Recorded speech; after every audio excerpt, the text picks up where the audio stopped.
수업 시작됐으니까 시작하도록 하겠습니다. 반갑습니다. 네, 안녕하세요. 오늘은 이제 2장 경제론 시작하도록 하겠습니다. 2장 경제론이고요. 2장 경제론 같은 경우에는 우리 계산 문제가 나올 수가 있으니까는 그 말씀을 좀 드립니다. 안 그래도 이제 여러분들이 이렇게 데스크에 와서 이제 이야기하시는 걸 들어보면, 주말에 공부해보면 공부가 돼요? 잘 안 돼요? 잘 안 되죠? 안 한다? 오케이. 했는데 잘 안 된다? 오케이. 나는 모르겠어 잤다? 오케이. 이거 세 개 다 인정합니다. 왜냐면은 지금 다 안 돼야 정상이에요. 왜냐면 이 공인중개사 시험은 우리 10월 마지막 주 토요일 날 그날 딱 하루만 잘하면 돼요. 진짜예요. 왜냐면은 모의고사까지 계속 합격하고 그날 떨어지시는 분 있고요. 모의고사 한 번도 통과 못했는데 그날 합격하시는 분 되게 많아요. 생각보다. 그러니까는 우리 언제 터지느냐가 중요한데 너무 조급해하지 않으셨으면 좋겠어요. 그리고 그 전에 하나 말씀드려야 될 게 뭐냐면 우리 1차 과목이 2개잖아요. 2개죠. 그렇죠? 학개론과 민법 2개죠. 요거 2개 중에 이제는 슬슬 결정하셔야 돼요. 무슨 결정을? 내가 더 잘하는 게 뭔지. 아시겠죠? 그래서 더 잘하는 게 뭔지 결정을 해서 잘하는 것만큼은 내가 최소한 70점 정도를 받겠다. 라는 각오를 하셔야 돼요. 왜냐면 문제의 난이도에 따라서 물론 점수가 달라질 수 있겠지만은 내가 더 잘하는 과목이 있다면 그건 반드시 얼마? 70점 이상 목표 잡고 가셔야 돼요.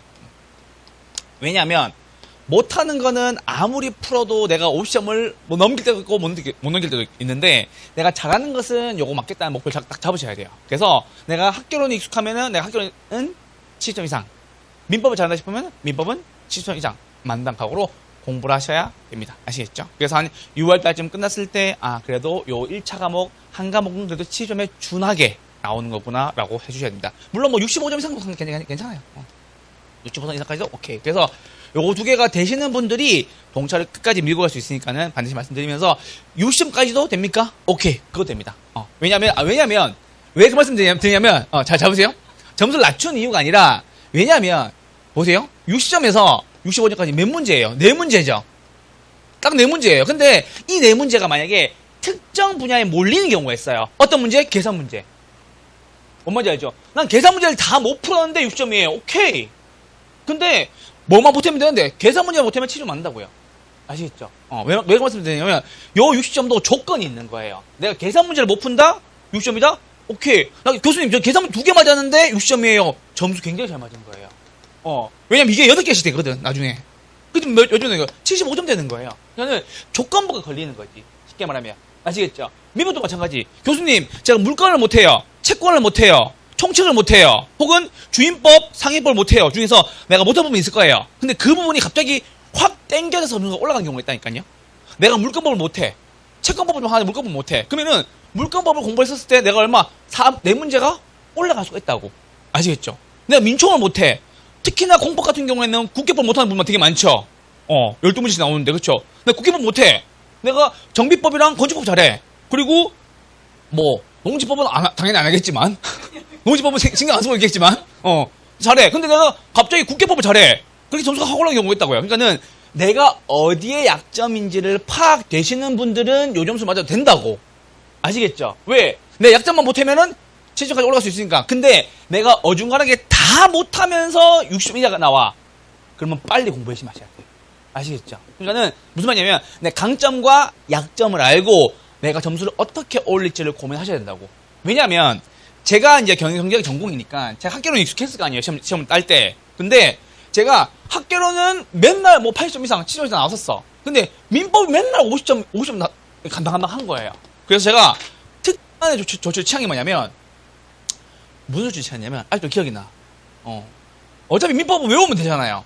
근데 외우는 거 싫어하니까 어떻게 했냐면 민법의 지문 있잖아요. 민법 지문. 민법 지문 200개를 뽑았어요. 자주 나온 지문 200개 뽑았어. 뽑아가지고 이거 요렇게 제가 지금 드린 요양시 뽑아가지고 요거를 잘랐어요. 잘라서 이렇게 들고 다녔어. 그래서 한 2달 가까이 그 지문을 이동하면서 외웠어. 이동하면서 버스에서 지하철에서 왔었었는데 그 다음부터 민법이 취조 되더라고요. 한 번 떨어진 적 없었어요. 그 이후. 그 말이었어요. 근데 그 부분이 어디였냐면 민법 총칙이었어요. 왜냐면 물건법 채권만 할 수 있었거든. 근데 웃긴 게 뭐냐면 물건 채권이 되니까는 총칙이 따라오긴 하는데 늦게 따라오는 경우가 있어요. 그래서 나는 민총을 나중에 했었어요. 그래서 이렇게 점수를 한번 올려주셨으면 좋겠다는 말씀도 드립니다. 아시겠죠? 그러니까는 점수가 내려왔다고 겁먹을 필요가 없는 게 같은 60점이어도 급이 다른 60점이라고. 왜? 내가 약점을 알면 이 60점이 반드시 70점, 75점까지 금방 간다고. 아시겠죠? 겁먹지 마시고. 그리고 특히나 요즘에 또 제 계산 문제를 드리니까 밴드에 지금 계산 문제 못 풀겠다고 난리예요 지금. 그러니까는 계산 문제만 안 된다면 오히려 올리기 쉬워요. 왜? 계산 문제만 풀면 되는데 계산 문제도 안 되고 이론 문제도 어렵다라고 생각하시면은 그때는 정말 고민하셔야 돼요. 아시겠죠? 그 말씀을 좀 드립니다. 그래서 오늘 학개론 1차 민법 2가지 과목 반드시 어디가 약점인지 골라주시고요. 점수 잘 확보해 주시길 부탁드립니다. 잔소리해서 미안해요. 아까 이제 들어본 공부가 안 된다고 힘들어하시는 분 많더라고. 자, 경제론입니다. 잠깐만. 자, 이제 와보세요. 경제론에서 가장 중요한 것은 수요와 공급을 배우는 거죠. 자, 제가 복습 한번 알려드릴게요. 자, 첫 번째는 경제론에서는 뭘 배우냐면 수요와 공급을 배우는 거예요. 됐죠? 자, 잠깐만. 수요 공급의 첫 번째 개념입니다. 공급은 됐고 수요만. 수요의 개념이 뭐예요? 3가지. 봐봐, 여기서 대답을 못하잖아. 일정 기간 동안에 유량, 저량, 유량. 맞죠? 두 번째, 구매하고자 하는 전적 개념. 맞죠? 구매력도 있고, 구매 의사도 있고, 뜻도 있고, 돈도 있는 수요. 그렇죠. 그 개념 3가지예요. 공급도 마찬가지. 공급도 무슨 개념? 양 개념. 근데 공급은 주택 재고가 있으니까 저량 개념도 추가할 수 있다. 됐죠? 판매하고자 하는 전적 개념. 맞죠? 그리고 판매 의사도 있고 판매 능력도 돼야 되는 공급해야 된다. 맞죠? 요거 했었어요. 그래서 수요 공급 개념 몇 가지씩? 3가지씩 알고 계셔야 돼요. 자, 두 번째는 곡선과 법칙이에요. 잠깐만. 자, 수요 곡선 하향하죠? 비싸면 사요, 안 사요? 안 사고, 싸면 산다. 맞죠? 그래서 우하향하는 수요 곡선은 비싸면 안 사고, 싸면 사기 때문에 무슨 관계? 비례 관계. 이렇게 하시면 됩니다. 그래서 수요 곡선은 이렇게 움직이죠? 맞죠? 자, 반대로 공급 곡선이에요. 우상향하는 공급 곡선. 싸면 안 팔고, 비싸면 팔기 때문에 가격과 양은 비례 관계다라는 겁니다. 그래서 이렇게 움직이죠? 맞죠? 그 아까 실장님이 교수님 너무 열정적으로 강의를 해가지고 분필이 다 부러진대요. 분필이 주문해놨는데 안 온대. 그래가지고 살살 분필 좀 덜 부셔달래. 그래서 알겠어요 그랬어요. 근데 부셔버렸네.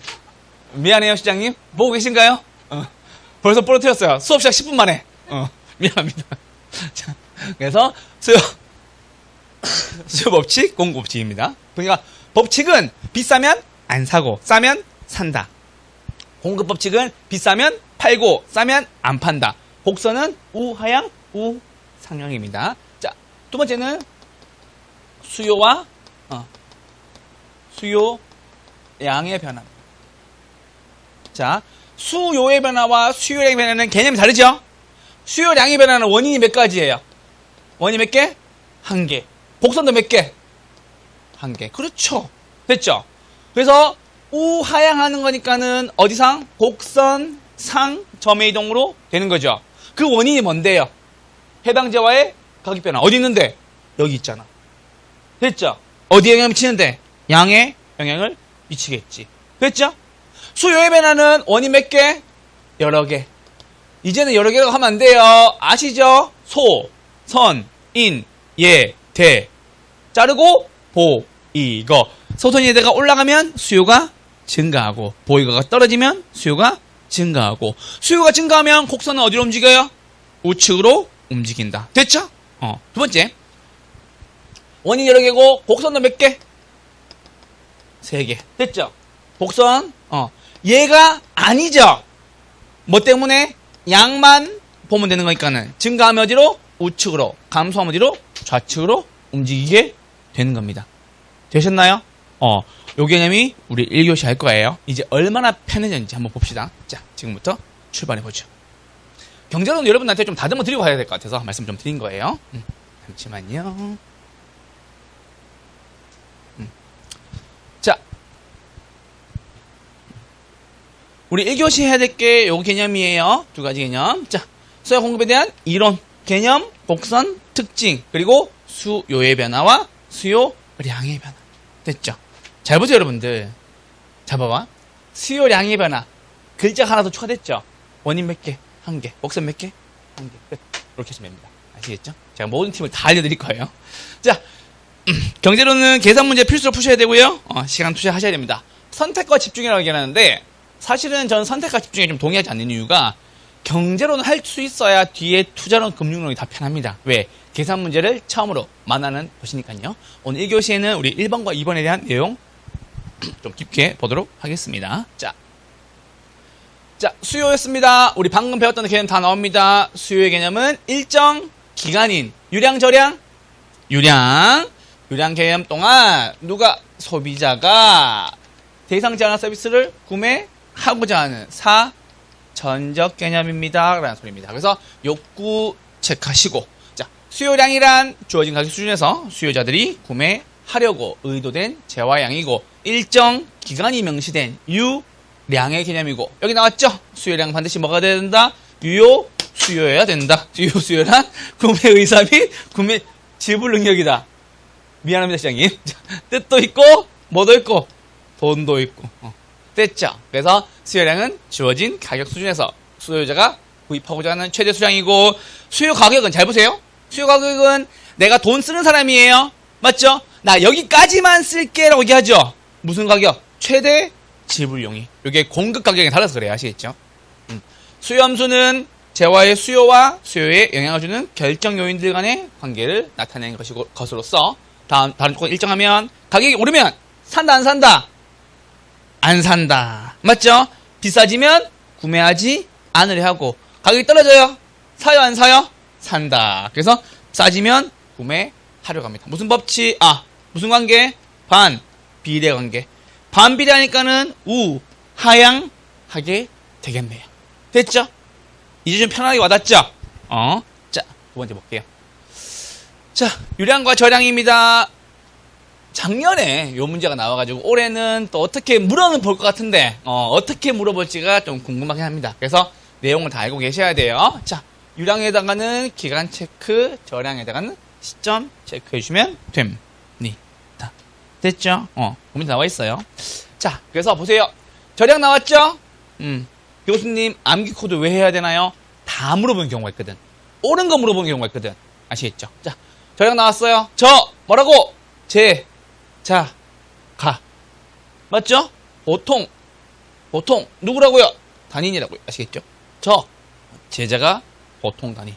35회 기출문제 4번이었습니다. 다음 중 저량 개념에 속하는 것을 골라라. 1번 주택 재고. 답은 1번 끝. 이런 문제 좋죠? 그래서 이런 문제도 이걸 알고 있어야 푸는 거지, 이거 머릿속에 없는데 갑자기 보면은 뭐가 될까라고 고민하니까는 반드시 시점은 언제? 지금 재고 얼만데, 지금 가치 얼만데, 이런 것들이에요. 자, 유량 같은 경우에는 우리 일정 기간이 필요하죠. 그래서 뭐다? 월급. 맞죠? 월세, 단기 순이익, 그리고 순영업소득 거래량, 이거 상반기 거래량이 나와요. 신규 주택은 유량, 재고주택은 저량, 부채 서비스, 연간이자 비용, 손익계산서 등등등인데, 요거 하나만 체크할게요. 밑에 보면 나와 있죠? 저량에다가 뭐가 붙어 있으면, 변동분이 붙어 있으면 뭘로 바뀐다고요? 유량으로 바뀐다고요. 대표적으로 제가 말씀드리죠. 인구 변동분 말씀드리죠. 그래서 요즘에 기사 엄청 많이 나오는데 뭐 이렇게 왜 뭐 경기도 뭐 인구 변동분 이렇게 나와요. 그래서 옆에 항상 뭐라고 나오냐면 상반기 인구 변동분, 상반기 인구 변동분 이렇게 나와요. 밑에 있잖아요. 왜 쓰고 있어? 밑에 있잖아. 저량의 변동분은 유량이 된다. 저렇게 있잖아. 그렇죠?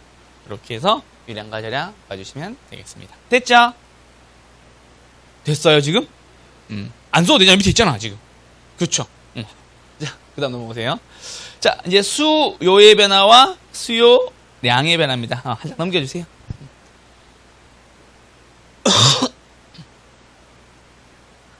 수요의 변화와 수요량의 변화입니다. 제가 계속 말씀드려요. 세종팀들은 원래 빨리 따서 가야 돼, 지금. 내가 다른 말은 못하겠어요. 지금 세종팀들은 빨리 따서 지금 현업으로 가야 돼요. 실무 경험이 한 1, 2년 있어야 그다음부터 제대로 중계를 할 거 아니에요. 그죠? 세종팀들은 빨리 따야 돼요. 이유가 있다니까. 아시겠죠? 자, 이제 보세요. 수요량의 변화와 수요의 변화입니다. 변화의 원인은 몇 개? 한 개. 해당 재화의 가격 변화인 겁니다. 됐죠? 그래서 해당 재화의 가격 변화 원인 몇 개? 한 개. 곡선 몇 개? 한 개. 곡선 상 점의 이동. 됐죠? 곡선 상 점의 이동. 잘 보세요. 수요량 세 글자죠? 곡선상 몇 글자예요? 세 글자죠? 됐죠? 수요 몇 글자예요? 두 글자죠? 곡선 몇 글자예요? 두 글자잖아. 끝. 이렇게 하셔도 됩니다. 됐죠? 곡선 보인다. 수요. 곡선 상 보인다. 수요량. 됐잖아요. 그럼 뭐 곡선 상에서 움직이니까 곡선 몇 개? 한 개. 맞죠? 그리고 수요의 변화는 잘 보세요. 해당 재화의 가격 말고 가격 이외의 요인인 거예요. 제가 늘 말씀드린 거 소선인 예대. 아시겠죠? 소선인 예대가 수요의 변화 요인이 됩니다. 그래서 곡선 자체가 이동하는 것이고요. 어디에서 곡선이 수요가 증가하면 우측으로, 감소하면 좌측으로 이동하게 됩니다. 아시겠죠? 그렇게 말씀드릴게요. 증가니까 양이 오른쪽 가겠지. 감소니까 양이 좌측으로 오겠지. 그 말씀 드리는 거예요. 얘를 고려하지 않으니까 양만 움직이면 되는 거고, 얘는 가격을 고려해야 되는 거니까 이 교점을 계속 찾아내야 된다는 소리가 되겠죠. 그 뜻입니다. 아시겠죠? 그래서 수요량의 변화는 원인 몇 개? 한 개. 곡선 몇 개? 한 개. 수요량의 변화의 원인은 해당 재화의 가격 변화하고 곡선상 점의 이동으로 나타나는 것이고, 수요의 변화는 해당 재화의 가격 말고 소득, 선호도, 인구, 가격 예상, 대체재 가격, 보완제 가격, 이자율, 거래세 등등이 있는데 곡선이 몇 개? 세 개로 표시가 된다. 왜? 가격을 고려하지 않으니까. 우리는 양면 표시하면 되니까는 증가하면 우측으로, 감소하면 좌측으로 이동하게 된다라는 겁니다. 됐죠? 이렇게 정리해 주세요. 자, 넘어오시면 됩니다. 자, 수요량의 변화입니다. 그림을 머릿속에 넣으셔야 돼요, 이제요. 아시겠죠? 그림 머릿속에 있는데 그릴 필요는 없거든. 그래서 수요량의 변화, 원인 몇 개? 한 개. 그 원인이 얘예요, 얘. 아시겠죠? 해당 재화의 가격 변화니까. 됐죠? 이 변화에 따라서 양도 바뀐다는 거죠. 그래서 뭐다? 수요량의 변화는 원인 한 개, 곡선 한 개. 머릿속에 넣어주세요. 자, 수요의 변화, 곡선 자체가 바뀌네요. 맞죠? 원인 몇 개? 여러 개. 곡선 몇 개? 세 개. 증가하면 우측, 감소하면 좌측인 겁니다. 됐죠? 그래서 수요량의 변화와 수요의 변화 모양을 머릿속에 한 번만 기억을 해주세요. 아시겠죠? 수요의 변화 원인 몇 가지가 있어요? 여러 가지가 있죠? 제가 말씀드렸던 거 소, 선, 인, 예, 대. 증가하면, 상승하면 수요가 증가하고, 보, 이, 거는 떨어지면 수요가 증가하고, 반대로 소선이대가 떨어지면 수요가 감소하고, 보이거가 올라가면 수요가 감소하게 됩니다. 그럼 문제 이렇게 나와요. 다음 중 수요 곡선을 우측으로 이동시키는 요인을 골라라 라는 문제라면 수요 증가 요인 고르면 되겠죠? 혹은 수요가 감소하는 요인을 골라라 라고 나오거나 수요 곡선을 좌측으로 이동시키는 요인을 골라라 라고 나오면 소선이에 대해 떨어지고 보이거가 올라가는 걸 구하시면 되겠습니다. 됐죠? 감이 오죠 지금? 이렇게 정해주시면 됩니다. 수요량의 변화와 수요의 변화였습니다. 자, 드디어 요거 말씀했던 게 계속 나오죠? 중요한 내용들입니다. 그러니까 이거를 여러분들 하나씩 다 따지기에는 시간이 오래 걸린다고 아시겠죠? 근데 내가 무엇을 소선인 예대를 알아두시면 금방 구하기가 쉽다고 했죠? 소선인 예대는 올라가거나 상승하면 수요가 증가가 됩니다. 이건 상식이잖아. 돈 많이 빌려줄게? 돈 많이 빌려줄게. 맞죠? 너네 집을 담보로 돈 빌릴 때 돈 많이 빌려줄게. 네가 받는 월급을 담보로 돈 빌릴 때 돈 많이 빌려줄게. 당연히 수요 증가하게 되겠죠. 보완제 가격 하락, 이자율, 거래세는 떨어져야 됩니다. 그러니까 보세요. 이자율이 떨어져요. 수요 증가합니까? 증가합니다. 대표적으로 코로나 때 엄청나게 증가했죠. 거래세 떨어집니다. 수요 증가합니다. 네, 왜? 취득세, 감면, 맞죠? 등록면허세, 감면 해주면 엄청 떨어질 겁니다. 근데 문제가 항상 뭐냐면 이거 두 개를 구분 못하는 거예요. 대체재 가격과 보완재 가격. 이거 뜨면 응? 이라고 생각한다고. 문제에서 이렇게 나와요. 대체재 가격의 상승, 수요 증가예요, 감소예요? 수요 증가. 보니까 알지. 고민하기 시작할 거 아니에요. 여기 적혀있잖아. 맞죠? 그러니까는 왜 그 말씀을 드리냐면 항상 시험 문제에서 걸림돌이 되는 것은 대체재 가격과 보완재 가격이에요. 그래서 예대, 소선인, 예대 항상 요 두 개가 항상 놀아야 되거든요. 요 두 개가. 아시겠죠? 그러니까 소선인, 요건 이해하기 쉽죠? 돈 벌어요. 집 사겠지. 아파트 좋아요. 아파트 사겠지. 인구 늘어나요. 집 사겠지. 이거 쉽단 말이야. 근데 예대가 안 보인다고요, 잘. 가격 예상, 집값이 오를 것 같아. 집을 사나? 그럴 수 있겠어. 여기까지 오케이. 근데 대체재 가격이 오른대요. 야, 대뜸 무슨 말이야? 이렇게 된다고. 그러니까는 소선 예대, 요거를 한 세트로 외워두시면 내가 풀기가 엄청 쉬워진다고. 그러니까 고민하는 것들은 딱 요거라고요. 두 번째, 보완재 가격의 하락. 보완재 가격이 떨어집니다. 수요가 증가합니다. 왜? 보이고 함께 외우고 있으니까. 이자율하고 거래세는 떨어지면 당연히 수요가 증가하는 거 알겠죠? 근데 뭐다? 보완재 가격이 하락이래요. 혼자 뚝 떨어져 나한테 물어보고 있다고. 고민이 되는데? 보완재 가격? 뭐였지? 맥주와 닭. 어떻게 풀어야 되지? 이렇게 고민한다고. 그러니까는 그렇게 외우시면 큰일 난다고 아시겠죠? 그러니까 소선 예대 한 세트, 보이고 한 세트. 그래서 예대를 외우고 난 뒤에 예를 찾으라고. 그럼 잘 보이잖아. 아, 소선 예대는 한 세트구나. 소득이 올라가고, 그 선호도가 올라가고, 인구가 증가하고, 가격 예상이 올라가고, 대체재 가격이 올라간다면 뭐라고? 수요 증가 요인이라고. 똑같이 나온다면은 수요 곡선이 어디로? 우측으로 이동한다구나 라는 겁니다. 그래서 이거 두 개가 번갈아 가면서 나온다고. 이걸 왜 틀려서 오는 거예요? 똑같은 말인데. 다음 중 수요 증가 요인을 골라라. 그 다음에 다음 중 수요 곡선을 우측으로 이동시키는 요인을 골라라. 이 두 문제가 같은 문제인지 모른다는 소리예요. 아시겠죠? 똑같이 물어보는 거예요. 아시겠죠? 됐어요? 감소 요인은 당연히 반대겠죠? 소득이 감소, 이것도 떨어지는 거, 그리고 보이거가 올라가는 거. 이렇게 봐주시면 됩니다. 제 밴드에 들어오신 분, 어떤 분 닉네임이 소선인 예대더라고요. 그래서, 갑자기, 밴드에 이렇게 이제 관리하고 이제 문제 올려주잖아요. 갑자기, 소선인 예대님이 가입하셨습니다. 이러는 거예요. 그래서 내가 그거 보고, 빵 터져가지고, 그래서 제가 그분 혹시나 말을 거신다면은, 말 좀 걸어주세요. 제가 이것만큼은 절대 틀리지 않을 거라고 제가 말씀드릴 겁니다. 닉네임이 소선인 예대였어. 고마워요. 아시겠죠? 소선인 예대, 보이거였습니다. 함부로 다 외우면 돼요. 소선인 예대, 자르고, 보이거예요. 아시겠죠? 어떤 분도 함께 다 외워가지고, 함께 오를 때 되는 거 아니에요? 이런 경우 있다고. 속상해 죽겠어요, 진짜. 별의 사람 다 있어요. 소선 예대 보이거 8개 한 번에 외우는 건가요? 아니에요. 5개 3개 아시겠죠? 반대로 움직이는 거예요. 말씀 좀 드립니다. 미치겠어요 내가 진짜.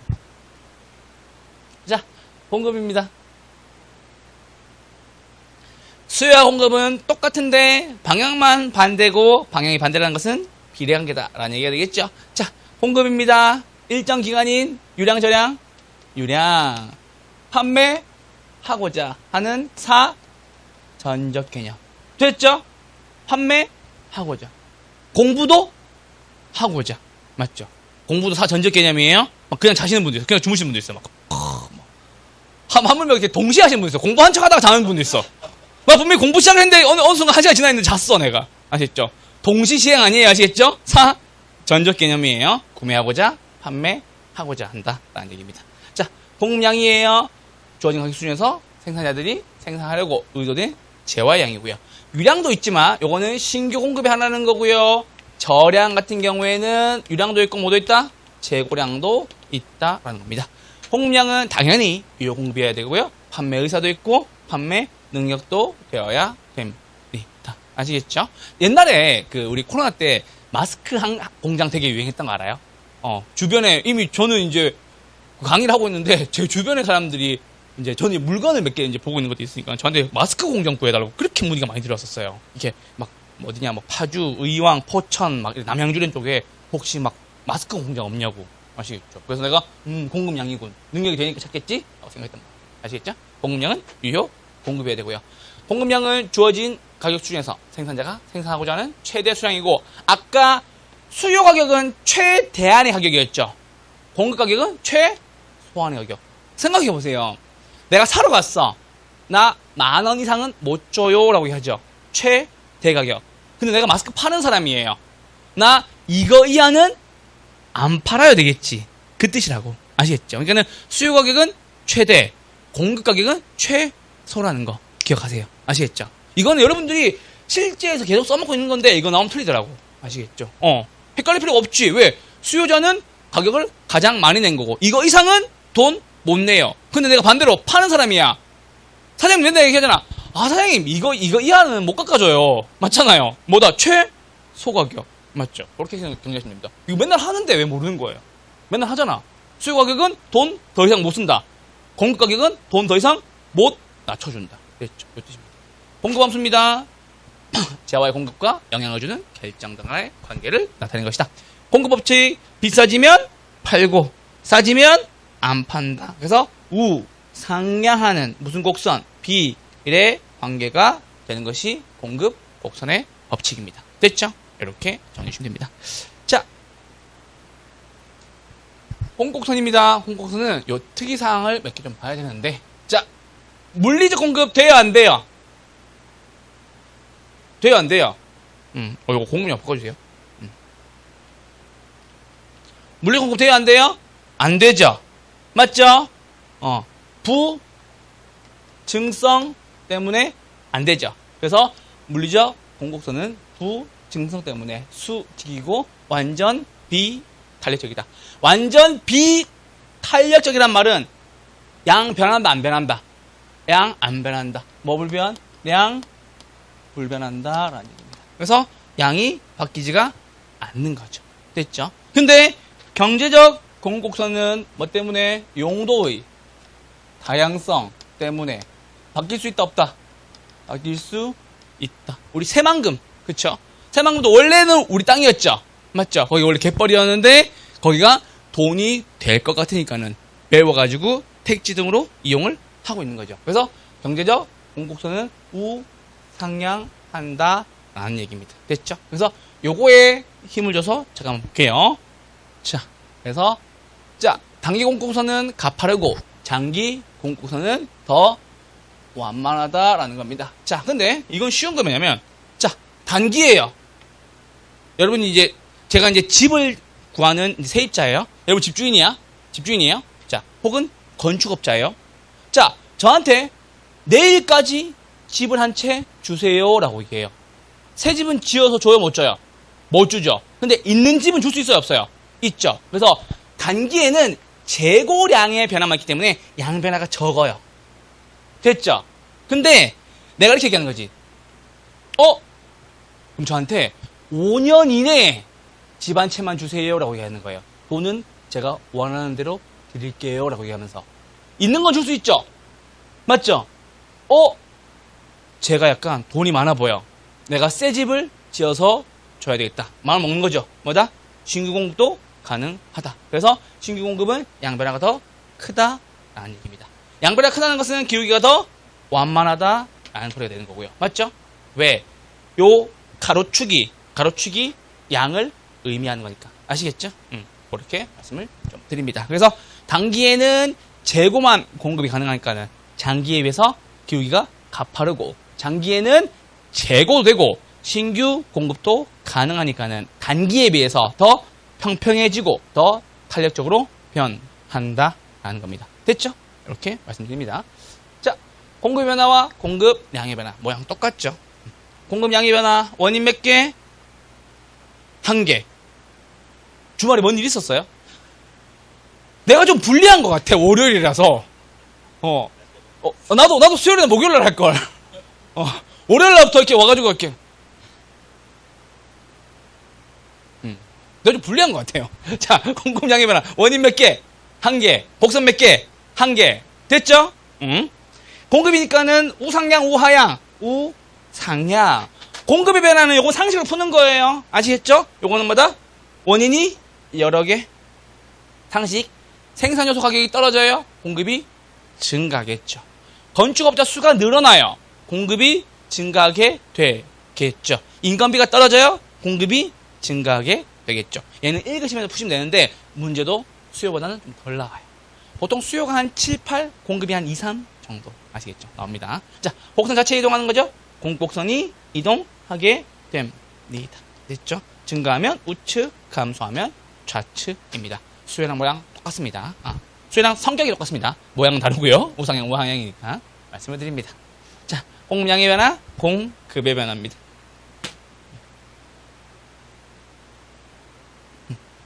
자, 공급량의 변화, 원인 몇 개? 한 개. 원인이 이거라고 이거 아시겠죠? 요 가격 변화가 어디에 양에 영향을 미친다. 원인 몇 개? 한 개. 곡선도 몇 개? 한 개. 공급량이죠. 곡선상 점의 이동. 맞죠? 공급이죠. 곡선 자체의 이동. 문 자체야. 그냥 곡선 이동하는 거지. 그래서 이렇게 세 가지. 우상향하는 곡선 세 가지. 증가하면 어디로? 우측으로 이동하게 된다. 됐죠? 그래서 머릿속에서 그림 하나 넣어주시면 좀 편하실 겁니다. 자, 공급과 공급량의 변화였습니다. 자, 공급의 증가, 공급의 감소는 가볍게만 볼게요. 얘는 상식으로 푸시면 되니까. 자, 요소 가격이 떨어집니다. 기술이 발달합니다. 규제가 완화되고요. 보조금 주고요. 공급자 수가 늘어나고 임금이 떨어지고 이자율 하락, 거래세 인하되면 공급은 증가하게 됩니다. 나머지 반대겠죠. 이건 읽어보시면 답이 바로 나와요. 자, 여러분 보세요. 찍어볼게요. 공급자한테 보조금 줘요. 지어요, 안 지어요? 짓죠. 맞죠? 자, 건설 노동자 임금 떨어져요. 생산비 적겠다는 소리겠죠? 공급은요? 늘어나죠. 금리 싸게 준대요. 공급은요? 늘어나겠고. 맞죠? 그러니까는 요건 읽어보시면 본능적으로 답이 딱 느껴질 거예요. 말씀드리는데 요게 체크하셔야 돼요. 신규냐, 재고냐. 요게 별표. 자, 여러분들이 이제 건축업자로 들어갈 겁니다. 자, 집을 지으실 거예요. 여러분 건축업자인데 내가 새 집을 지으려고 해요. 근데 앞으로 한 2, 3년 내에 한 1년 후, 2년 후에 집값이 오를 것 같아요. 집을 지어요, 안 지어요? 짓죠? 그래서 보세요. 신규 주택이니까 요거는 가격이 오를 것이라고 예상이 되면 뭐 한다고? 집을 짓는다고. 됐죠? 내가 건축업자예요. 1년 뒤에 집값이 떨어질 것 같아요. 집을 지어요, 안 지어요? 안 짓겠지. 그래서 가격 하락이 예상되면 집을 안 짓습니다. 됐죠? 자, 이제 건물주로 오겠습니다. 내가 집을 가지고 있는 건물주야. 아시겠죠? 건물주예요. 집값이 1년 뒤에 오를 것 같아요. 내가 물건을 내놔요, 안 내놔요? 안 내놓죠. 그래서 뭐다? 공급이 감소하게 되는 겁니다. 됐죠? 있는 물건도 걷어들이는 판에. 맞죠? 자, 근데 집값이 앞으로 떨어질 것 같아요. 팔아요, 안 팔아요? 빨리 팔아야 되겠지. 갖고 있는 건 빨리 팔아야 되겠지. 아시겠죠? 그렇게 되는 겁니다. 그래서 요거 신규냐, 재고냐에 따라서 가격 예상이 반대 방향으로 쪼개지니까요. 요거는 상식으로 풀어보세요. 아시겠죠? 자, 신규 주택 나왔다. 내가 건축업자인 거지. 됐죠? 재고주택이 나왔다. 내가 집주인이라고. 아시겠죠? 그거 가지고 푸시면은 되게 쉽게 풀리실 겁니다. 언제나 반대라는 개념을 좀 잡으시고 문제 풀어주세요. 아시겠죠? 이렇게 말씀을 드립니다. 자, 문제 한번 풀어보시죠. 자, 부동산 수요 증가의 요인을, 영향을 주는 요인을 모두 골라라 라고 나왔어요. 자, 요것도 실제 기출 문제예요. 근데 잘 보세요. 이런 문제가 나왔을 때 어떻게 푸셔야 되냐면 글을 읽고 여기서 고르시면 안 됩니다. 여기서 고르시면 읽다가 헷갈리거든. 맞죠? 수요 증가 요인 몇 가지? 8개였죠? 맞죠? 불러주세요. 소, 선, 인, 예, 대는 어떻게 될 때? 올라갈 때. 맞죠? 상승할 때, 증가할 때. 자르시고 세 가지. 보, 이, 거는 떨어질 때 수요가 증가한다. 이렇게 써놓고 문제 보시면 정확합니다. 틀릴 수가 없죠. 그리고 왜 좋냐면 이거 한번 써두면 다음 문제에서 이런 비슷한 게 나오잖아요. 그러면은 이거 보고 또 맞출 수 있어. 아시겠죠? 이렇게 나오겠지. 수요 곡선을 우측으로 이동시키는 요인을 골라라. 혹은 균형 가격을 상승시키는 요인을 골라라. 이렇게 나올 수도 있는 겁니다. 아시겠죠? 그래서 우리 연습할 때는 이렇게 항상 연습하셔야 되고, 시험장에서 자신 있으면 안 하셔도 되는데, 웬만하면 하시길 추천드립니다. 아시겠죠? 그래서 볼게요. 자, 기억. 소득 증가 어디 있습니까? 여기 있네요. 됐죠? 거래세 인상이 아니라 거래세 인하가 돼야 되겠죠. 금리 하락, 이거죠, 이거. 이자율이죠. 하락, 맞네요. 어디 있어요? 여기 있죠. 부동산 가격 상승 기대. 여기서 멈칫한다고. 그쵸? 멈칫할 필요 있다, 없다? 없다. 예. 됐죠. 인구 감소가 아니라 인구 증가가 돼야 되겠죠. 수요 증가에 영향을 주는 요인을 모두 골라라 라고 얘기했으니까 몇 개? 기억, 디귿, 리을. 다음 몇 번? 4번 체크하시면 됩니다. 됐죠? 그래서 이렇게 문제 풀어주시고요. 반드시 수요 증가가 나왔을 때는 똑같은 문제로 뭐 나올 수 있다? 수요, 곡선을 어디로? 우측으로 이동시키는 요인을 골라라 라는 문제랑 똑같다라는 거 말씀드립니다. 아시겠죠? 1번의 답은 4번이었습니다. 자, 이제 균형입니다. 우리 지난주에 특강 들으셨던 분들은 균형에 대해서 좀 개념을 잡으셨을 거예요. 어떤 말씀 드리고 싶은 거냐면, 잘 보세요.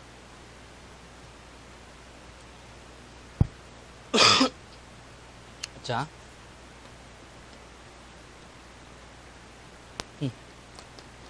가격과 양이죠. 자, 수요 곡선은 우상향합니까? 우하향합니까? 우하향하죠. 맞죠? 이거를 우리는 수요 곡선이라고도 얘기를 하고 QD라고도 얘기합니다. 이 D는 디맨드라는 뜻이에요. 아시겠죠? 자, 반대로 우상향하는 공급 곡선은 QS라고 얘기합니다. 요건 supply라고 얘기하죠. 그래서 요거 두 개가 만나는 요 점을 균형점이다 라고 얘기를 하고, 이 균형점에서의 가격을 균형 가격이다 라고 얘기하는 겁니다. 됐죠? 그리고 이 균형점에서 만나는 균형량을 균형량이다 라고 얘기하는 거예요. 됐죠? 그래서 우리 균형이라는 것은 수요량과 공급량이 일치하는 상태다 라는 겁니다. 그래서 균형 가격은 균형 상태에서의 가격, 균형량은 균형 상태에서의 거래되는 양, 균형점은 수요 곡선과 공급 곡선이 교차하는 점이 되는 겁니다. 요건 쉽죠? 여기가 쉬워. 근데 갑자기 계산 문제가 나오면은 무슨 말인지 모르겠어. 됐죠? 그래서 이렇게 말씀드립니다. 자, 이때 가격을 균형 가격, 이때 거래량을 균형량이다 라고 이야기를 한다는 거죠. 자, 그게 균형의 정의였었습니다. 자, 이제 넘어가 보세요. 그러면 우리는 자, 요 균형점에서 잘 보세요. 가격이 비싸요. 가격이 비싸, 그죠? 가격이 비싸. 비싸면 여러분들 사요, 안 사요? 안 사죠? 얼만큼 사는 거예요? 요만큼 사는 거예요. 이게 뭐다? 수요곡선이니까. 됐죠?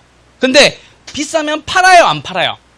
팔죠? 그래서 이만큼이 공급이 되고 옆에 있는 여기가 수요가 되니까는 공급이 더 넘치죠? 맞죠? 공급이 더 많죠? 무슨 공급? 초과 공급. 초과 공급이 이루어진다. 초과 공급이 되면 가격은 올라요? 떨어져요? 떨어지죠? 물량이 흔하니까. 그래서 가격은 떨어지게 됩니다. 됐죠?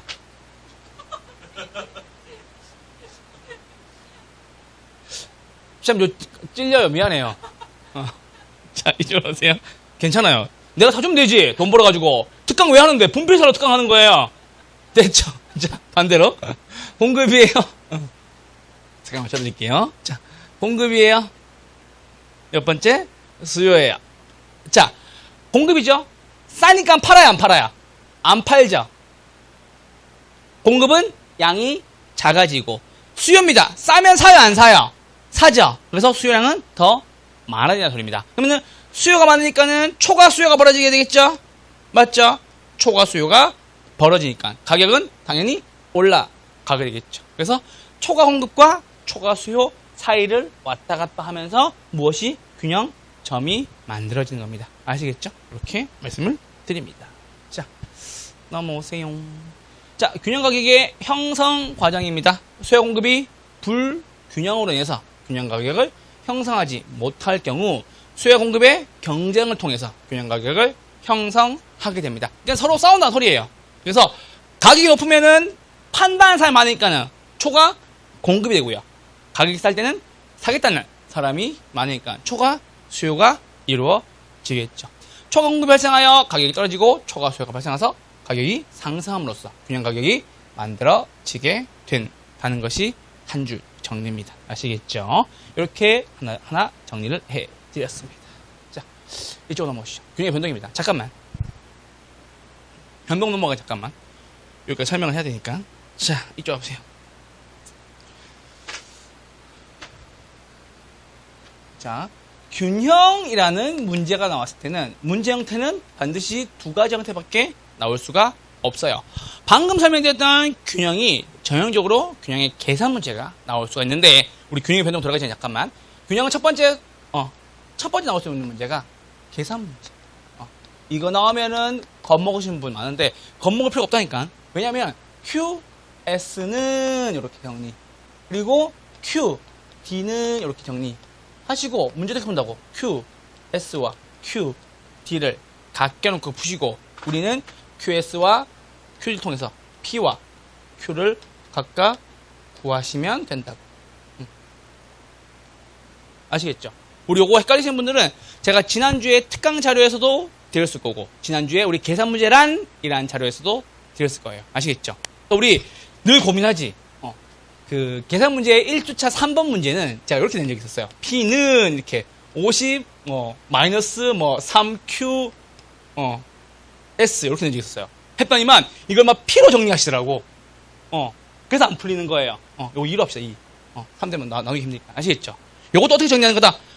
QS는 정리하는 거예요.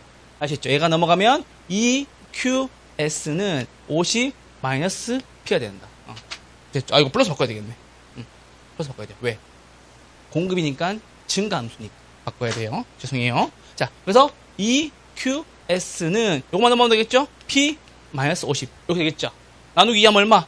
QS는 0.5P 마이너스 25 이렇게만 정렬하면 된다고. 아시겠죠? 그래서 항상 원칙이에요. 원칙. QS는 얼마 QD는 얼마 하셔서 QS와 QD를 같게 놓고 푸시면 된다는 것이 가장 중요한 포인트예요. 아시겠죠? 요건 안 틀릴 수 있겠죠, 이제? 틀리게 할 거예요. 왜? 숫자를 더럽게 낼 거예요. 2분의 1, 4분의 3, 이렇게. 아시겠죠? 그럼 또 틀려. 근데, 2QS, 3QS, 이러면 또 맞춰. 근데, 3분의 1, 2분의 1 내면, 숫자가 더러워! 이러면서 갑자기 또 틀리기 시작해요. 아시겠죠? 그래서 요거 반드시 정리를 해주시면 됩니다. 요 문제는 계속 제가 풀면서 볼 거니까, 걱정하지 마시고요. 그래서, 첫 번째는 균형의 계산 문제였습니다. 그래서 균형이란 말 나오고 옆에 숫자 보이면 여기 계산 문제 그냥 푸시면 돼요. 아시죠? QS는 QD는 하시고 QS와 QD를 같게 놓고 푸셔서 균형 가격과 균형량을 구하시면 되는 겁니다. 아시겠죠? 나중에 계산 문제도 제가 꼼꼼하게 또 풀어드리니까 걱정하지 마세요. 됐습니다. 자, 두 번째는 균형의 변동 이동 문제입니다. 이동 문제. 이동 혹은 균형의 변화라고 나옵니다. 요건 여러분들 제가 그냥 풀 수 있어야 되는데 몇 가지 원칙 따져야 되죠? 세 가지 원칙. 맞죠? 첫 번째 원칙이 뭐였죠? 두 개 비교해서 뭐만 본다? 큰 것만 본다. 균형량은 큰 것 그대로 따라간다. 큰 것이 증가면 양도 증가. 큰 것이 감소면 양도 감소. 맞죠? 균형 가격은 네 가지죠? 수요 증가가 커요. 가격은 올라가죠. 수요 증가가 크다고 가격은 올라가죠. 수요 감소가 커요.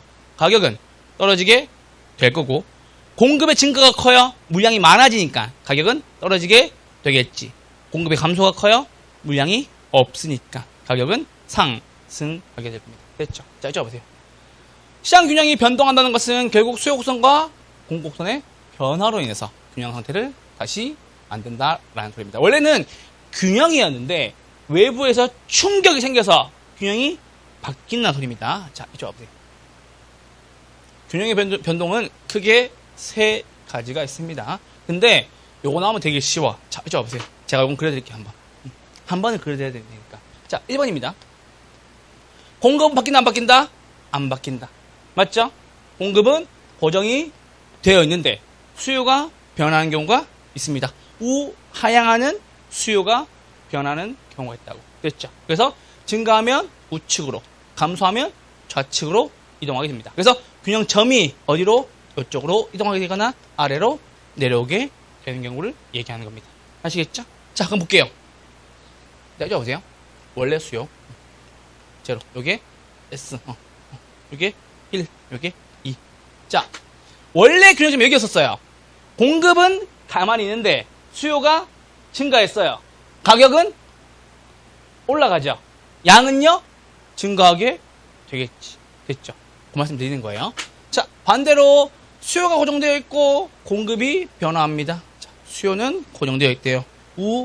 하향하는 수요는 고정되어 있고 공급만 변화합니다. 공급이 증가하면 우측, 감소하면 좌측. 그래서 1번, 2번 해주시면 공급이 증가했어요. 가격은요? 떨어지죠. 요만큼 떨어지게 되겠네. 양은요? 증가하게 되겠지. 그 뜻입니다. 그래서 점이 요 점에서 이렇게 바뀌었다라는 걸 말씀드립니다. 자, 세 번째입니다. 우리가 세 가지 원칙을 배워야 되는 이유가 얘 때문에 배우는 거예요. 얘 때문에. 얘 때문에 난리 나는 거예요. 자, 같은 방향 움직이면 증가, 증가. 다른 방향 움직이면 증가, 감소, 감소, 증가입니다. 자, 이쪽 와보세요. 자, 우상향하는 공급 곡선과 우하향하는 수요 곡선으로 이루어져 있어요. 맞죠? 자, 증가, 증가 해볼게요. 원래 균형점이 여러분 어디였어요? 여기였죠? 맞죠? 자, 공급 증가하니까 어디로? 우측으로. 이동시키면 되죠. 됐죠? 수요 증가, 곡선 어디로? 우측으로. 옮기면 되죠. 맞죠? 균형점이 여기에서 이렇게 바뀌었죠? 폭이 같게 움직인 거예요, 일부러. 가격 바뀌었어요, 안 바뀌었어요? 안 바뀌었죠? 양은요? 증가했죠. 근데 이거 처음에 그래프 처음 그리시는 분들은 어떤 위기에 봉착하게 되냐면 균형점이 여기인 것 같아요. 그래서 점이 4개로 늘어나는 부작용이 생겨요. 그래서 문제를 틀려온다고. 아시겠죠? 그래서 이거는 전공자들은 이제 이걸 통해서 보면 좀 익숙한데 처음 배우신 분들은 이거 그래프 그리면 훨씬 헷갈려요. 그래서 우리는 세 가지 원칙을 이야기하는 거예요. 자, 이쪽에 가보세요.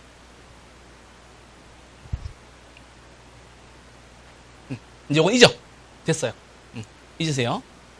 자, 공급이 고정되어 있고 수요가 변화하는 경우, 수요 증가하는 경우에요. 원래 균형점은 여기였죠. 맞죠? 수요가 증가하니까 곡선 어디로? 우측으로. 그래서 가격은 상승했고 양도 늘어났다. 맞죠? 양도 증가되었다라는 겁니다. 자, 두 번째, 수요는 고정되어 있고 공급이 변화하는 경우 역시 공급 증가의 경우에요.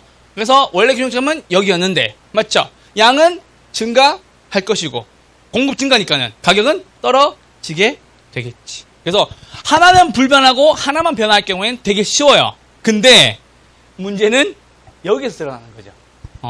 수요 공급이 동시에 변화하는 경우. 맞죠? 자, 그럼 쭉 없어요. 원래 균형점이 어디였었어요? 여기였죠. 어디에 바뀌었다?